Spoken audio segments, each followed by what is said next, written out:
அஸ்ஸலாமு அலைக்கும். Hi hello friends, welcome back to my channel. இன்னைக்கு நம்ம என்ன பார்க்க போறோம்னா எக் நூடுல்ஸ் ரெசிபி தான் பார்க்க போகிறோம்.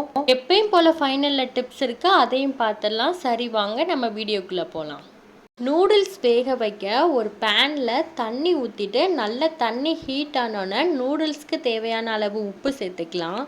அடுத்து ஒரு ஸ்பூன் எண்ணெய் ஊற்றிக்கலாம். எண்ணெய் சேர்க்குறதுனால நூடுல்ஸ் ஒட்டாமல் வரும். அடுத்து நம்ம எடுத்து வச்சுருக்க நூடுல்ஸ் சேர்த்துடலாம். நூடுல்ஸ் ரொம்ப பெருசாக இருந்தால் கொஞ்சம் உடச்சி சேர்த்துக்கோங்க, இல்லை பெருசாக வேணும்னா அப்படியே சேர்த்துக்கோங்க. இப்போ நூடுல்ஸ் வெந்துருச்சு. இதுக்கப்புறம் நம்ம இதை வடிகட்டிடலாம். நூடுல்ஸ் எடுத்து அமுக்கி பார்க்குறப்ப இந்த மாதிரி வந்துச்சுன்னா இது நல்லா வெந்துருச்சுன்னு அர்த்தம். இதுக்கப்புறம் நம்ம இதில் நார்மல் வாட்டர் ஊற்றிக்கலாம். அடுத்து ஒரு பேனில் எண்ணெய் ஊற்றிட்டு இன்றைக்கி நான் 3 முட்டை எடுத்துக்கிறேன். அது போட்டு நல்லா கிண்டி விட்டுறலாம். முட்டைக்கு தேவையான உப்பு சேர்த்துக்கலாம். இது நல்லா கிண்ணதுக்கப்புறம் இந்த மாதிரி முட்டை வந்துருச்சு.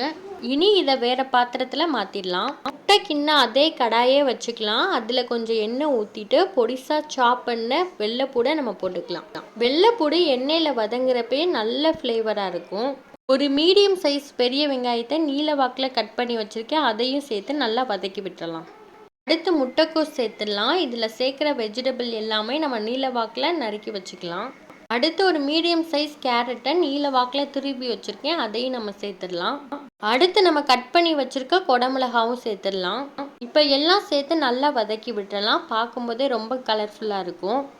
அடுத்து நம்ம இதில் வேக வச்சு வச்சுருக்க நூடுல்ஸை சேர்த்துடலாம்.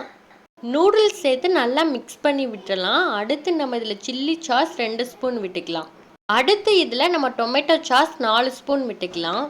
அடுத்து நம்ம இதில் சோயா சாஸ் 4 ஸ்பூன் விட்டுக்கலாம். சோயா சாஸ் தான் நல்ல ஃப்ளேவர் கொடுக்கும் நூடுல்ஸ்க்கு. இதில் தேவையான அளவு உப்பு சேர்த்து நல்லா கிளறி விட்டுறலாம்.